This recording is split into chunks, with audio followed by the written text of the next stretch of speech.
Demon Slayer Swordsmith Village arc review, coming straight from the dome, unscripted. Let's get it. This arc, pretty fucking solid Demon Slayer arc. It's better than every single prior arc except the Entertainment District arc. I'm sorry, but the Entertainment District arc was a spectacle, you know, it was just too much. This arc was amazing, don't get me wrong, but it had nothing. I'm sorry, it just couldn't touch that arc. That arc was just action-packed to the brim. It was cutting edge. It was crazy. It was crazy. This one, pretty good, but I'm not gonna lie, when the arc first started, I didn't like the demons.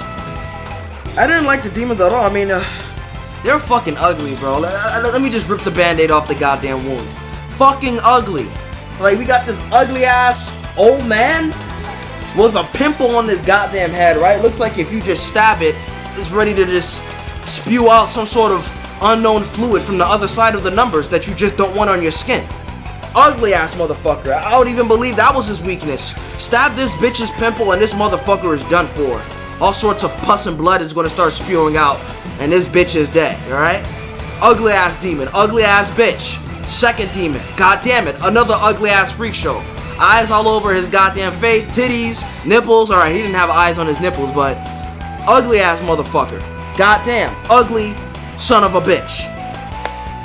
So ugly, in fact, I could have sworn I've seen this motherfucker on a Yu Yu Hakusho OVA. Didn't he fight a fucking demon with baby arms growing out of his goddamn fucking head? I had a feeling that I just wasn't going to enjoy this arc simply because the villains were just Chop Fugazi. Just the ugliest bitches I've ever laid my goddamn eye. Ugly motherfuckers, man. Now, obviously, I knew, like, if they're that ugly, then they're most likely going to be fucking powerful. To my dismay, unfortunately. It wasn't something I was looking forward to, but little did I know that my expectations were going to be blown out of the fucking park. So off rip, I didn't like Hentenku as a character, if I'm being 100% honest. He was ugly, crying and weeping the whole time. Obviously, they did that on purpose. That's what his character's supposed to be, but I just didn't like him. He was just too much of a pussy, you know. Luckily, they sort of made him likable, because when they start fighting him and they decapitate him pretty quickly, which made me happy, but I knew better than to be happy because that was too easy. He fucking splits and he turns into another demon, right? He splits off to another demon called Sekido, and it turns out this dude's a Chad, alright? So obviously it's a complete 180 from this ugly ass motherfucker we were just staring at, right? Obviously not as ugly, not as pathetic. I was vibing at that point. I was like, okay, so the season is pretty much saved now. The season's pretty much saved now. Because this ugly ass motherfucker isn't going to be the one that they fight for the whole time. He isn't the big bad. I mean, he is, but at the same time, he isn't. You know, it isn't focused on him. All jokes aside, I don't care all that much about them being ugly. I ain't looking for demons to thirst for on Rule 34 or anything like that. Just thought it'd be funny to roast them. However, I genuinely don't like Hentenku. I think he was a character created to be universally hated by everyone simply due to the fact that he's just a more annoyingly pathetic version of Zenitsu. Listen, their physical appearance isn't going to ruin the season for me, nor does it influence how I rate the season overall. I fucked with some ugly ass demons. Shout out to my boy Toguro, ugly ass. Right? And then, every time they cut them, they keep splitting, and every time they split, it gets worse and worse. Split again, it turns to Karaku. This dude has crazy ass wind powers, he can just blow your ass away. Then it splits again, Aizetsu, this dude got the spear.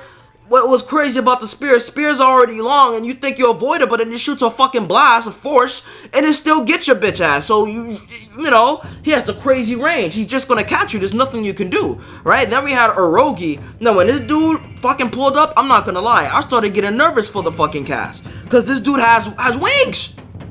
This dude lifted Tanjiro all the way up. And I thought this motherfucker was about to go splat. I was like, oh no, bro. This dude had screaming, had sound waves, right? He could yell out sound waves as if he was Black Canary from fucking DC Comics. It was just looking bad for the crew, you know? It was looking bad. And then we have Gyoko. Nothing cool happens with this bitch throughout the entire season. He has this fake ass water prison jutsu. He could do yada dada. He's just data, you know, talking about art this, art that. And you know what? I don't remember this motherfucker having a backstory. Did this bitch have a backstory? I don't think he had a backstory. I think he was a shitty character in my opinion, and I'm glad he died. yeah, he gave the Mist Hashira issues, but what was crazy about Hantengu was his final form. I didn't see this shit coming.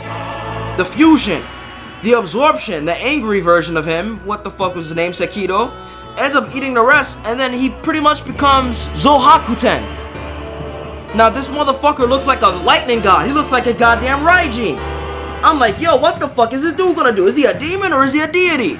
This dude is dressed in gold. He got the fucking drums as if he was Edaru from One Piece, but Edaru got the drums as if he was a goddamn Raijin, because that's where the goddamn drums come from. So this dude's dressed up like a god, and dude is just emanating power.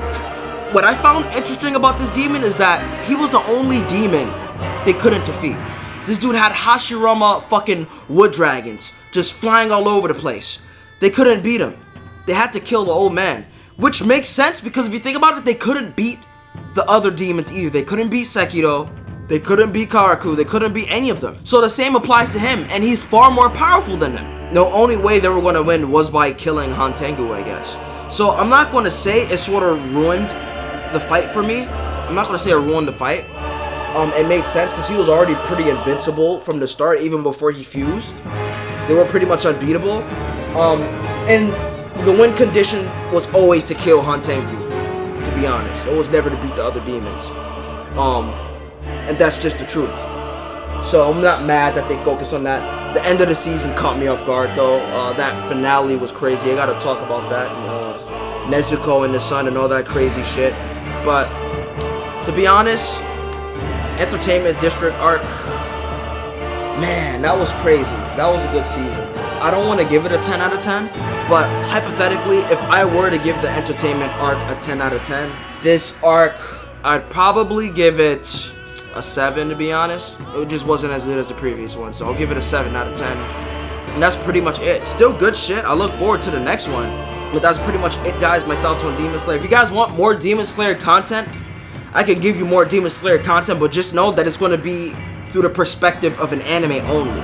So I might make theory videos, because there's certain shit that happened in this season that is interesting, that I will make theory videos on. I'm thinking about making theory videos on it. Obviously, manga readers would know the answer to my shit. That's why I'm going to call them theories. I don't know what the hell they are, so I'm not going to call them explained videos, you know what I mean? They're theories.